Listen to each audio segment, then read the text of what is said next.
Hey, it's Monday again. Woo. Monday! Yay! Does anybody look forward to Mondays?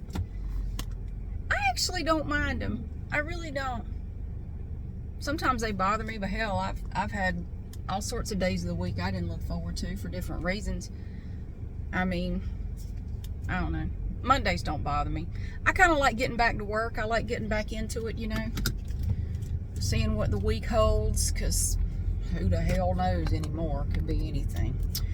I just left the UPS little store back there. I had to drop something off, and now I am headed to Costco because I'm insane. I'm insane.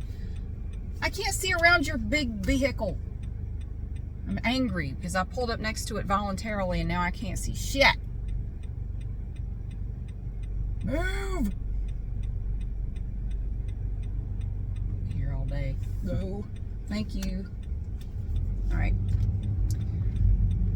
What have you been up to? It's Monday. I worked this morning. I went to a class. I went to an exercise class, and a maintenance truck going by on the railroad tracks. You don't see that every day. I guess the little ding-dings and the arms don't come down for those trucks. So, I did. I went to a class. My God, I got sweaty in there. Oh, I got so sweaty in this class.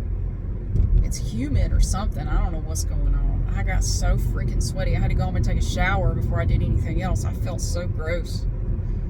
I feel good now. I feel good. But I have a $100 Costco gift card that I want to go use before I lose it or something happens to it. When I switched from Verizon to AT&T, I'm supposed to get a $100 gift card. I got one for my younger son's new line. I'm going to get one for my phone when I turn it in, and then my son, when he's able to upgrade his phone, I'll get another $100. So I'll get 3 $100 gift cards. I have the first one already. That's what I was dropping off at the UPS thing. I was dropping off my old phone, and once they process that, I'll get another one, another $100 gift card. I'm taking that money and I'm stocking up on stuff like non-perishables and paper goods, things that are not going to go bad anytime soon. I've been kind of doing that. Yeah, so that's what I'm doing with this $100. I guess I could go in there and buy $100 worth of shiny crap or whatever, but you know, use it to help pay for something that I have no use for. But anyway, I'm going in there and buying stuff that we can use. And what else am I doing today? I went to the post office to drop off some stuff, and just going all over trying to get all my errands done at once. I need to go to Walmart. I'm going to get some new shower curtains. I don't use the kind that you clean. I just, you know what, they get so gross. I know it's wasteful, but I'll buy the $6 shower curtains, and then just every 3 months or so, I just pitch them. Spray them with Clorox, try to clean them up, but they just get to where they look yucky, and I just go buy another one for $6. They've gone up though, now they're like $8. So anyway, I'm going to go do that, and I don't know. It's been so dry, my grass hasn't really grown. What I was doing, I was mowing on Monday nights and Tuesday nights, but it's been so dry, there's nothing to mow. I don't think it's grown in the last week. So I might just have a free night to do whatever. I really need to work on my story. I know. I was just thinking about it, headed to the UPS store. I thought, you really need to just sit down, clear your mind, it's kind of hard to do, to sit and work on it, because my brain has been so full of everything for the last 2 years, like everybody else. It's just been like one crisis after another for the last 2 freaking years, and my brain is full. It can't really focus on anything else. I just have to force myself to just sit down, clear it all out, and focus on Holiday, the story I've been trying to write for an obscenely long time. I'm not going to tell you how long ago I started that story. I'm not. It's embarrassing. It was a long time ago. I really honestly didn't think it would take this long. But when I started it, it was supposed to be a short story. A short story. That's all it was going to be. It wasn't supposed to be anything convoluted. It was supposed to be a light, fluffy, fun, simple little story. You have Aiden and Liddy, you put them back together again, let them have a fun little adventure, the end. It has not turned out that way. I am 200 pages into this thing. Typed 200 pages. And man, I write most of it longhand, and then I type it, and that's a process that I found works for me. I have written, this is the 4th book I have written in my life, and I find that it really works for me to sit and write it longhand, because I write much slower than I type. I can type 95 words a minute, but I write more slowly, and I write in cursive, and you know, this is a symbol of me writing. So I write it in longhand because it gives me enough time to formulate my thought, the dialogue, whatever, and kind of see it and hear it in my mind and get it written down. And then I can sort of polish it and refine it when I type it. Because as I type it, I'm rereading it, and I can kind of tweak this and that, change this, add this, take this out, and kind of polish it a little bit. And that really works for me. That's a procedure. Every writer has their own way of doing things. That's the way I do it. You know, that method seems to work best for me. I have loved writing ever since I was a kid. I've been making up stories ever since I was a kid. I used to take my little toys. I had a lot of just little plastic animals and things. I loved small little plastic animals, and I would take them outside and I would play. We had these dogwood trees. It's kind of off to the side of our house, and they had these exposed roots. They were very large for dogwood trees, and they had these exposed roots, and that you have the dirt between the roots, and I would make those into little rooms for my little plastic animals, and I would play out there for hours.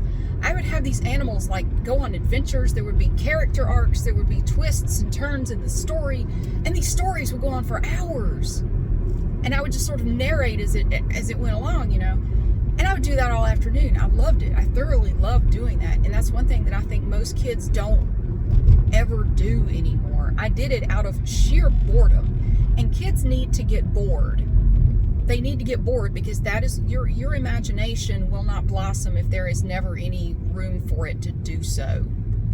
And kids are so scheduled and busy that never happens for a lot of kids, and it's a damn shame.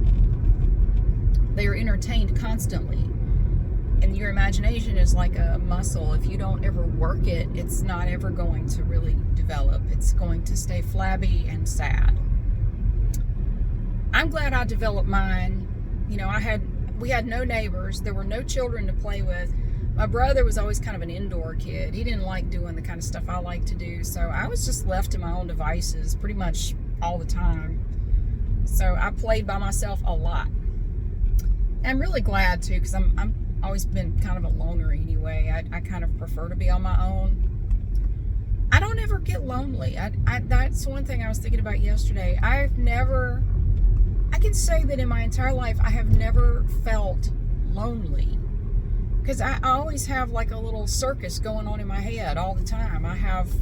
I don't literally hear voices, but you know, there's always something going on in my mind all the time. My brain's always like, hey, what about this? You know, it's always got something going on. My mom always said about me, you know, Mary, she's something. She can sit there and have a party all by herself. She doesn't need anybody. She can have a party all by herself. She just lives in her head, you know, and I do. So I never feel lonely. I got myself. The most miserable times in my life, I was surrounded by people. And it wasn't a feeling of loneliness. It was a feeling of hopeless desperation, for lack of a better term. I just felt I was miserable. I was wretched. I was despondent. Apparently I turned into a thesaurus. No, I'm happiest if I have time to myself. I don't like being forced to be around people a lot. When I was in the church, it was really frowned upon to spend really any time by yourself. If you weren't working, you should be fellowshipping with the sisters, or you know, whatever. That's just kind of how I was encouraged to behave. I was given a talking to for going grocery shopping alone. too often. There were spies in the building where I lived who would spy on me and report back to the powers that be at the church what my comings and goings looked like. I talked about that a little bit in River Road. That there was a plant, there was a spy in my building that kept an eye on me at all times and had a key to my apartment, but I didn't know it right away. She was able to come and go from my apartment. I wasn't aware of that. And she found the John Denver CD, and yeah, I got in trouble for having that. It's worldly music. You're not allowed to have it. And no, I am not saying all churches are cults, but the one I was in damn sure was. Not saying they're all cults. Calm down. You're looking for problems that don't exist. You're a little too touchy. You might want to explore those feelings a little bit. Why are you so touchy? If somebody says something innocuous and it strikes a nerve with you, there's probably a reason, and it's probably something you need to look into. I've done that myself. Sometimes I will have a reaction to something somebody says and it's over the top and not appropriate to the situation, and my first thought is, the hell do I need to work on? It's not them, it's me. Something's going on with me. I need to look into that. That is not cool. Yeah. So no, I'm not saying all churches or religions or cults. I'm not saying that at all. But yes, and it's not something I care to sit and have a chat about. I've discussed that too. But new people come along all the time and they don't know. So no, it's not a fun, happy story time topic that I care to sit and talk about. It was not a fun period of time in my life at all. I seriously contemplated suicide during that time. It's not something I care to sit and talk about. Anyway, if you want to know some of it, you can read my book, River Road, which is on Amazon, or you can listen to me read it in the River Road playlist on my other channel, if you're interested. But it's 17 videos. It's very long. The book itself is over 700 pages. I include a lot of my experiences as well as the experiences of other former church members. Names and situations have been changed, blah, blah, blah.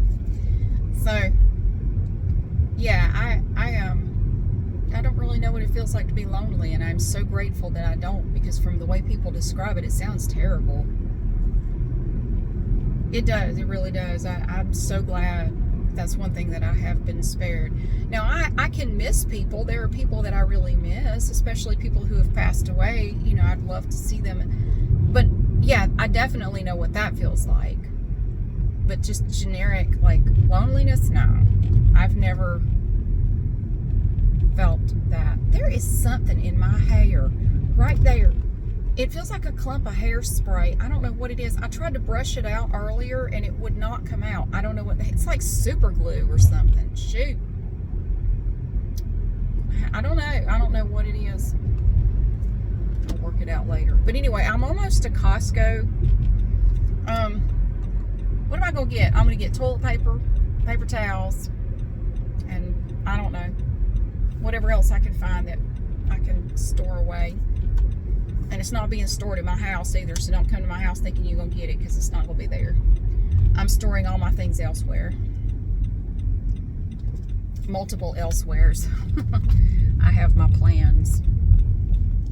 So, God, this place is always crowded. I want to tell you right now, nobody works anymore. You know how I know that? It is 1:40 on a Monday afternoon. This place is freaking packed. I get pissed off every time I come here.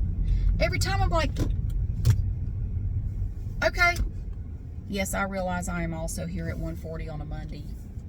I finished my work for the day. Have all these people finished their work for the day? God. Come on. Amble a little faster there. Thank you. People are just oblivious in parking lots. They'll just walk out in front of you. They're like guineas. You ever had guineas? You got to save guineas from themselves. They are dumb. They are so stupid. Little guineas, little birds, you know. They eat ticks. I mean, they got that going for them. That's a good thing. But God, they're dumb. They'll just walk out on the road. You got to save them from themselves. They'll end up getting run over. Okay, anyway. I don't really have anything to say, except that I hope you're having a fantastic Monday. And it's hotter than the hinges of hell here. I hope wherever you are it's cooler, because it sucks here. Let me make sure I have my Costco card before I get up there. Got my gift card. I even remember to bring my gift card. I do. I have my Costco card. Woo! You have to show them this when you walk in. I actually have the black card, the business class, but when I upgraded, they didn't give me a new card. I still have the regular one. I've had this one for forever. God, I've had this card since March of 2008. My goodness. Anyway, thank you so much for being here. I hope you're having a great day, and I'll see you again soon.